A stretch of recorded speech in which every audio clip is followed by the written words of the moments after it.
Here are the horoscopes for the week of the 28th of February to the 6th of March 2022. So we come into the week with a new moon in Pisces, and just before and during that we've got Mercury meeting with Saturn.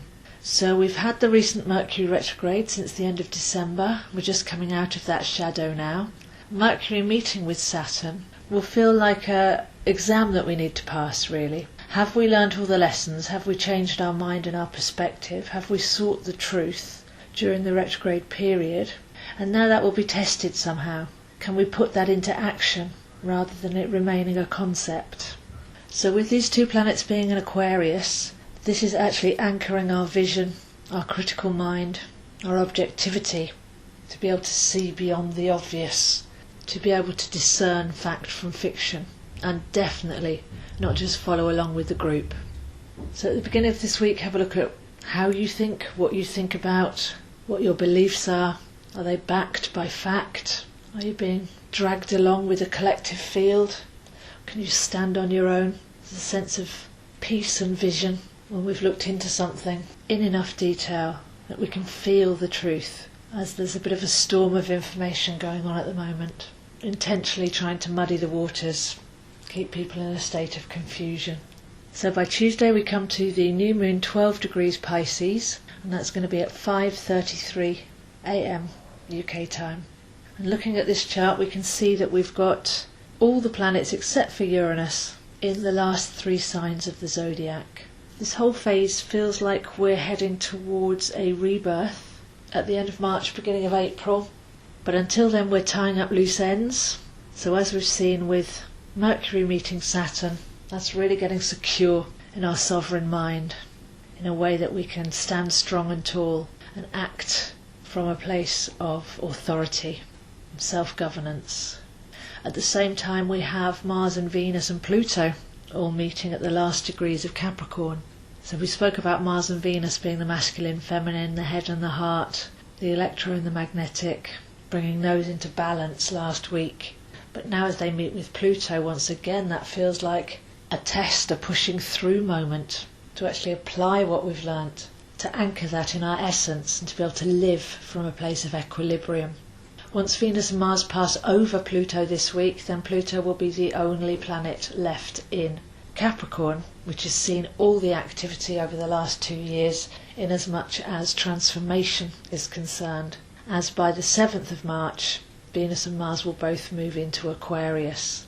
So we're wrapping up 2 years of deep inner wisdom in the cave that we've experienced with all of this Capricorn energy. So depth, endurance, being able to be still. There's an essence of grace and dignity that I love about Capricorn. And in the last 2 slowdown years, we've actually been given the opportunity to find some of that inner peace and strength as we were taken off the wheel of busyness and able to go in and find our true motivation, passion, excitement and purpose. But the new moon's actually in Pisces, so Sun and Moon together in Pisces, and also in the mix we have Jupiter and Neptune who'll be meeting later on. Pisces is the spirit and soul. It's the domain beyond the 5 senses, how we intuitively tune in to the invisible waveforms that we can feel. It's our intuition, it's our connection to source, it's where we came from, where we'll return to, and our dream state. And this is very welcome energy because we've had a very practical and quite a mental start to the year. So as the sun goes through the month of Pisces with the new moon, then to be able to swim in the waters of the etheric will feel not only peaceful but regenerative as well. So we may find ourselves for the next couple of weeks tuning out a little bit from some of the harsh realities and honouring our cellular knowing, our soul calling, seeing the bigger picture of who we are and why we're here. So very gentle, nourishing waters there with the new moon in Pisces. Then as we get to the weekend, we have a very golden aspect, which is the Sun meeting with Jupiter. Those are both in Pisces. So both of these are sovereign, radiant energies. The Sun is our life force energy, and Jupiter is our majesty. So we have the Sun meeting Jupiter every year, but each time it's in a different sign. So we haven't had this for 12 years in the sign of Pisces. So we have an opportunity here to take all the soulful energy of the new moon on Tuesday, really feel into it and cleanse ourselves, and then amplify and radiate by the weekend. So if you are setting intentions, it might be best to wait until that day, but to feel into first, using our imagination, which is such a powerful force, firing up inside our magnetic body so that we can attract effortlessly to us rather than running out and trying to get. But over the last couple of years, as we've slowed down and been able to dream, what's the best life for me? How do I want to be living, feeling, being every day? As we escaped the rat race, the physical, mental busyness, then if we can incubate our dreams this week, then we might be able to activate them by the weekend. It's a very powerful manifestation week here. We're really anchoring in our core strength with the Capricorn energy, centered and rebalanced, claiming our independent mind with Mercury and Saturn, and feeling into our deepest desire and purpose with Pisces. So I'm loving this combination, which is a culmination.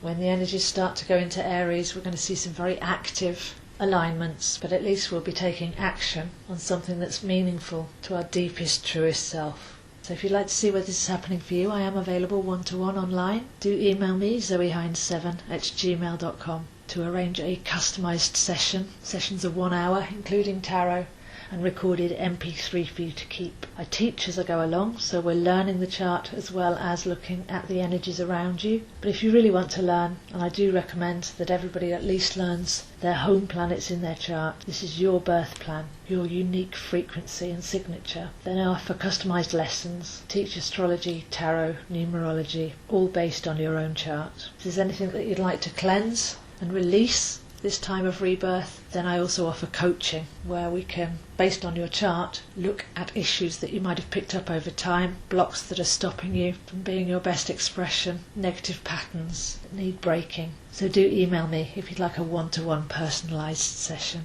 I post these videos on my YouTube channel, Zoeastro, where there are other videos. There's a video for each planet, videos for each sign, whole series called Transcending the Negative Mind, and information about my courses. And I post links on my Facebook, AstroZo, and Instagram, zoeahines7. So wishing you a deep and connective week as we get ready to regenerate and start a whole new cycle, wrapping up a lot that we've learned over the last couple of years. We're heading into some very, very bright times. So those are the horoscopes for this week, and I'll see you next week.